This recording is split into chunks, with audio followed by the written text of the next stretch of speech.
Job లేక ఇబ్బంది పడుతున్నారా? అయితే మెడికల్ కోడింగ్ మీకు మంచి ఆప్షన్. వెంటనే కాల్ చేసి కోర్సులో జాయిన్ అవ్వండి. కశ్మీర్లోని పెహల్గాంలో అత్యంత అమానుషంగా అమానవీయంగా టెర్రరిస్టులు టూరిస్టుల మీద చేసినటువంటి దాడి పట్ల దేశం అంతటా కూడా వ్యతిరేకత వ్యక్తమవుతున్నటువంటి పరిస్థితి. సో ఇదే విషయంలో మనతో మాట్లాడేందుకు ప్రస్తుతం మనతో పాటు లైవ్ కాల్లో అందుబాటులో ఉన్నారు జై భారత్ పార్టీ వ్యవస్థాపక అధ్యక్షులు, మాజీ జేడీ సిబిఐకి, అలాగే ఐపీఎస్ ఆఫీసర్, గతంలో ఆయన యాంటీ టెర్రరిస్ట్ స్క్వాడ్కి కూడా పనిచేసినటువంటి అనుభవం ఉన్న జేడీ లక్ష్మీనారాయణ గారు. ఒక్కసారి ఆయనతో మాట్లాడదాం. సార్ నమస్తే అండి. నమస్తే నిరుపమ్ గారు. సార్, మనం చూసాము అత్యంత ఘోరమైనటువంటి దారుణమైనటువంటి అంశం ఏంటంటే, అమానవీయమైనటువంటి సంఘటన ఏంటంటే, మతం ఏది అని అడిగి ఆ తర్వాత వాళ్ళని క్రూరంగా చంపటం దారుణమైనటువంటి విషయము.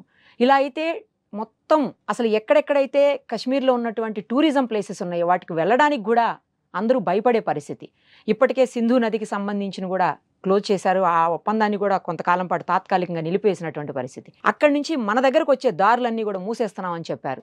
అలాగే ఏదైతే విదేశాంగ శాఖకు సంబంధించి ఉంటుందో అక్కడి నుంచి అధికారులను వెనక్కి పంపించేయటము, మన దగ్గర నుంచి పాకిస్తాన్ వాళ్ళని వెనక్కి పంపించేయటం, పాకిస్తాన్లో మన వాళ్ళని వెనక్కి తీసుకురావటం కూడా చెయ్యాలి అని చెప్పి నిర్ణయం తీసుకున్నటువంటి పరిస్థితి కేంద్ర ప్రభుత్వం.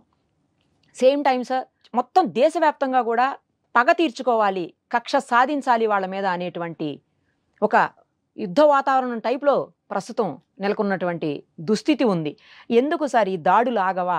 ఇది కేవలం ఎప్పుడైతే 370 ఆర్టికల్ రద్దు తర్వాతనే ఈ ఎవరైతే ఇప్పుడు దాడి చేశారో ఈ ఉగ్రవాద సంస్థ కొత్తగా పుట్టుకొచ్చిందని, ఆ ఉగ్రవాద సంస్థకి దారుణమైనటువంటి వ్యక్తులు వెనకాల ఉండి పాకిస్తాన్ దేశమే ఉండి కూడా వీళ్ళని ఇలాంటి వాటికి ప్రోత్సహిస్తుందని చెప్పి చెప్తా ఉన్నారు. అలాంటి న్యూస్ వింటుంటే చాలా బాధ అనిపిస్తోంది. కులాలకి కోసం లేకపోతే ప్రాంతాల కోసం కొట్టుకోవటం చూసాం. మరీ దారుణంగా మతం అడిగి మరి ఇలా చంపటం అనేది బాధాకరమైన విషయము. అందులో ఒక 4-5 రోజుల క్రితమే పెళ్లి చేసుకున్నటువంటి వ్యక్తి కూడా ఉన్నాడు. ఒక తండ్రిని పోగొట్టుకున్న చిన్న పిల్లోడు ఉన్నాడు.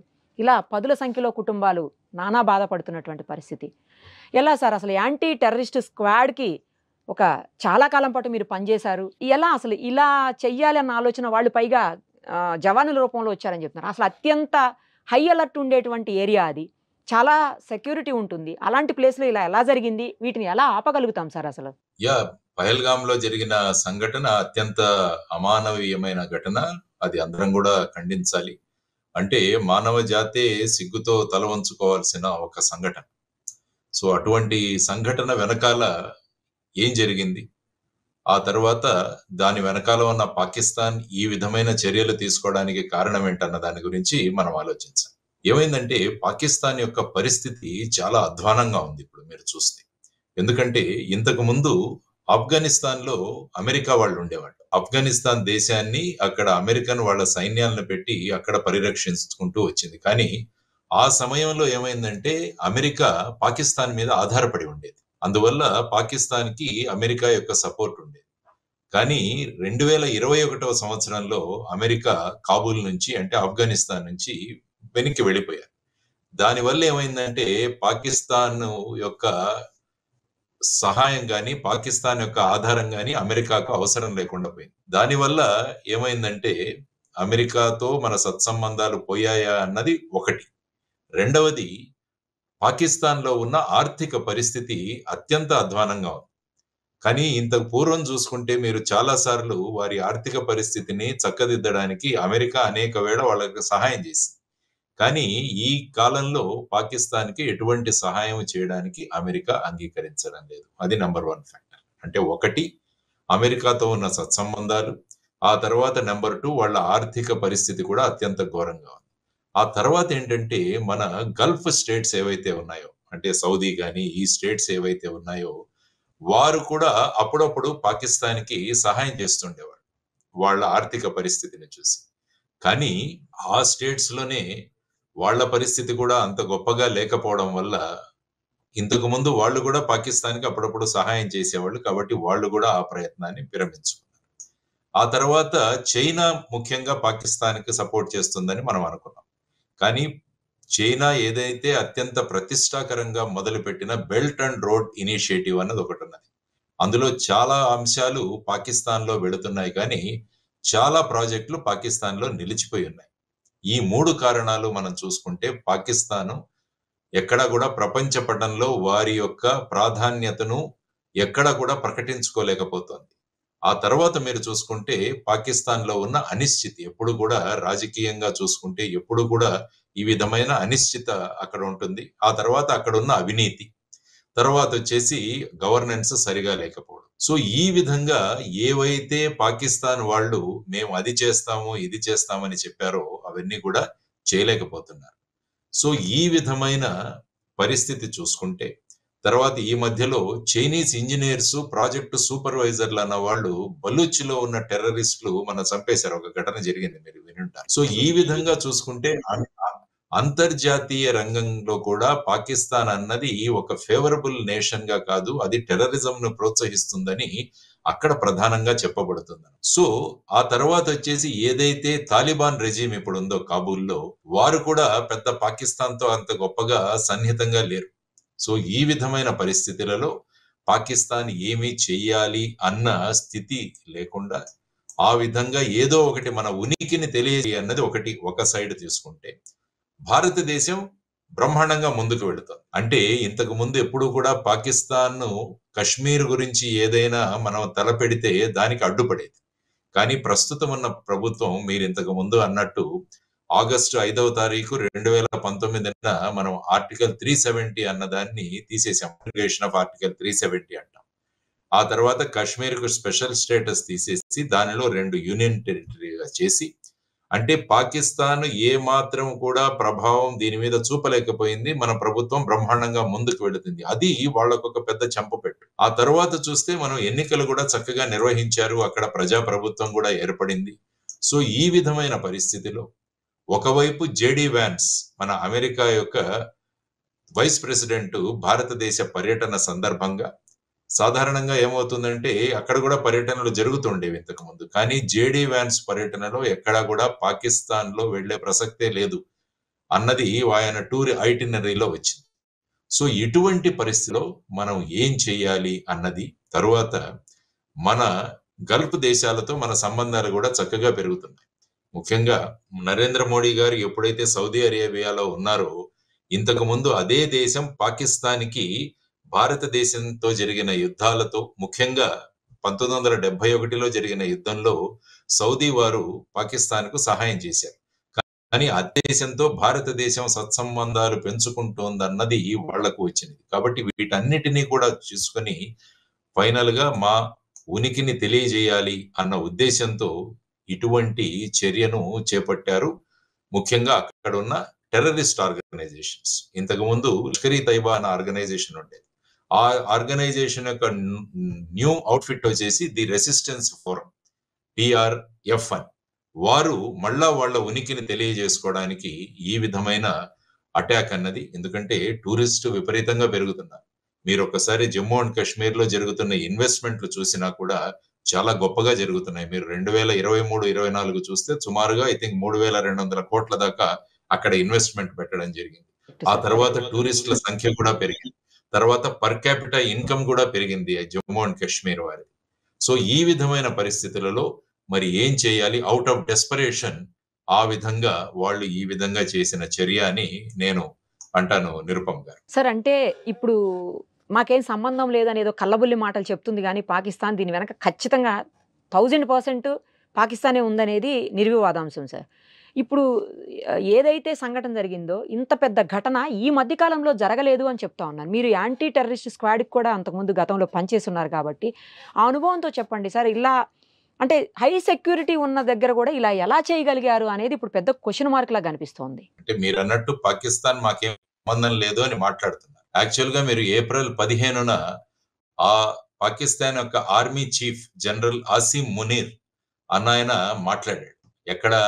అది కూడా ఆయన ఒక పెద్ద సభలో, overseas Pakistani convention in Islamabad లో ఏప్రిల్ 15 ఆయన ఏం మాట్లాడారు అంటే, మా దేశంలో మా మతాలు వేరు, మా ఆచారాలు వేరు, మా ట్రెడిషన్స్ వేరు, మా ఆలోచనలు వేరు, మా ఆకాంక్షలు వేరు. కాబట్టి ఏదైతే 2 నేషన్ థియరీ అన్న దానికి వల్ల ఈ 2 దేశాలు ఏర్పడ్డాయి. కాబట్టి మేము ఒక దేశం కాదు, మేము 2 దేశాలే అని ఆయన మాట్లాడాడు ఏప్రిల్ 15. ఆ తర్వాత అక్కడ ఒక ఆర్గనైజేషన్ ఉంటుంది, ఐఎస్ఐ అని, ఇంటర్ సర్వీసెస్ ఇంటెలిజెన్స్ అని. వారు కూడా ఇంతకు ముందు మన కార్గిల్ యుద్ధం కావచ్చు, వీటిలో కూడా అక్కడ ఉన్న లోకల్ టెర్రరిస్టులు వాళ్ళ సహాయంతో ఈ విధంగా భారతదేశం మీద భారతదేశ పోస్టులు అవి ఆక్యుపై చేయడం జరిగింది. కాబట్టి పాకిస్తాన్ మాకు సంబంధం లేదు అన్న ఏదైతే వాళ్ళు కామెంట్స్ చేశారో దాంట్లో ఏమాత్రం తథ్యం లేదు అని నేను అనుకుంటాను.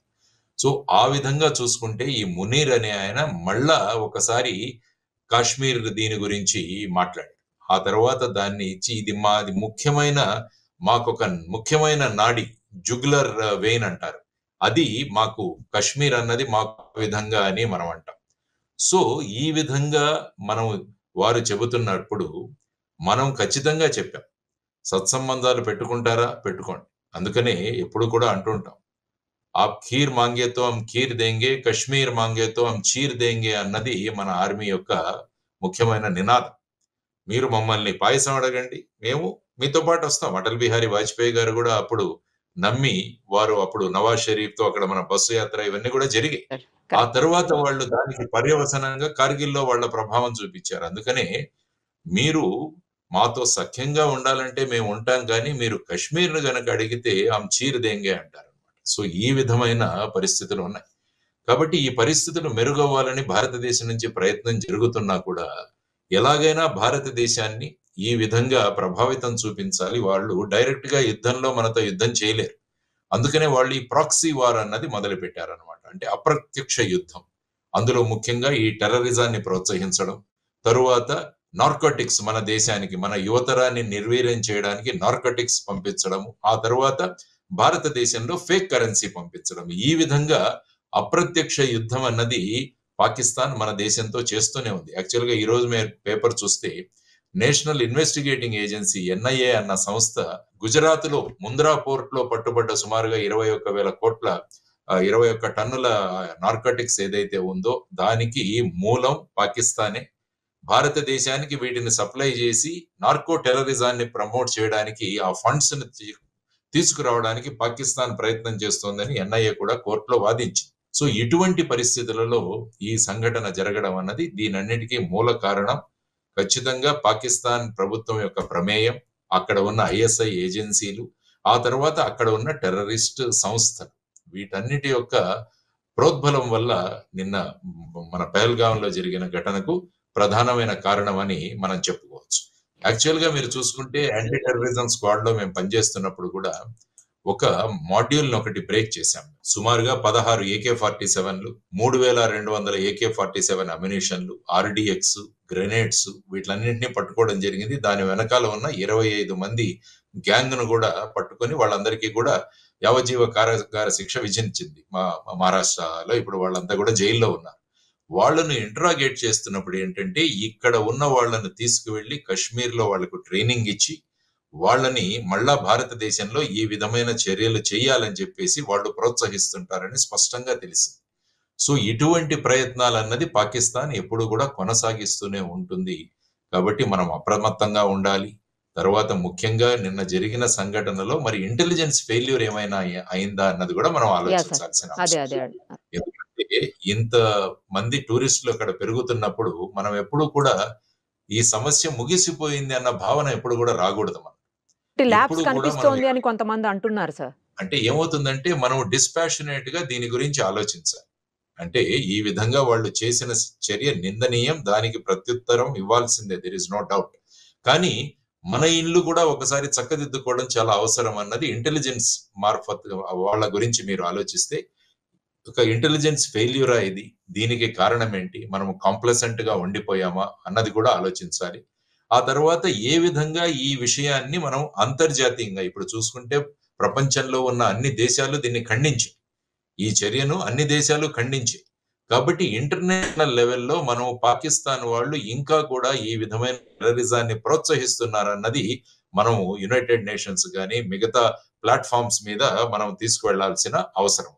ఆ తర్వాత నిన్న జరిగిన సిసిఎస్ మీటింగ్ లో వాళ్ళు కేబినెట్ కమిటీ ఆన్ సెక్యూరిటీ మీద వారు తీసుకున్న నిర్ణయాలు మీరు ఇంతకుముందే చెప్పారు. ముఖ్యంగా ఎప్పుడో 1960లో చేసుకున్న ఈ వాటర్ ట్రీటీ ఏదైతే ఉందో మనం దాన్ని కూడా మనం నిలుపుదల చేయడం, తర్వాత మీరన్నట్టు అక్కడ ఉన్న సిబ్బందిని, తర్వాత ముఖ్యంగా పాకిస్తాన్ ఎంబసీల్లో వాళ్ళ ఆర్మీ పర్సన్స్ ఎవరైతే ఉన్నారో వాళ్ళందరినీ కూడా వెనక్కి పంపించమని, ఆ తర్వాత వీసాలు ఏదైనా మనమంతా సార్క్ కంట్రీస్ లో ఒక ఒప్పందం ఉంది, మనకన్ని వీసాలు వాళ్ళకి సులభతరంగా ఇవ్వాలని.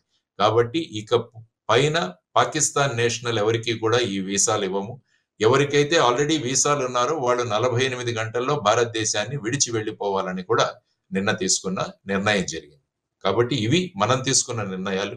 అంతర్జాతీయ ప్లాట్ఫామ్ మీద ఈ విధమైన పాకిస్తాన్ యొక్క నిజ స్వరూపాన్ని ప్రకటించడం, ఆ తర్వాత ముఖ్యంగా మన ఇంటెలిజెన్స్ ఏమైంది అన్న దాన్ని కూడా మళ్ళా ఒకసారి డిస్కస్ చేసుకుని దాంట్లో మనకెక్కడైనా షార్ట్ కమింగ్స్ ఉన్నాయా, ఎక్కడైనా లూప్ హోల్స్ ఉన్నాయా అన్నవి కూడా చేసుకొని ఆ విధంగా ముందుకు వెళ్ళాలి. ఆ తర్వాత పాకిస్తాన్ మీద ఎటువంటి చర్యలు, మీరు చూసుకుంటే పుల్వామా సంఘటన జరిగిన తర్వాత భారతదేశం నుంచి సర్జికల్ స్ట్రైక్స్ చేయడం జరిగింది. అక్కడ ముఖ్యంగా బాలాకోట్ ఆ పరిసర ప్రాంతాల్లో ఈ టెర్రరిస్ట్ క్యాంపులు ఏవైతే ఉన్నాయో వాటన్నిటినీ కూడా సమూలంగా నాశనం చేయడం జరిగింది ఆ సందర్భంగా.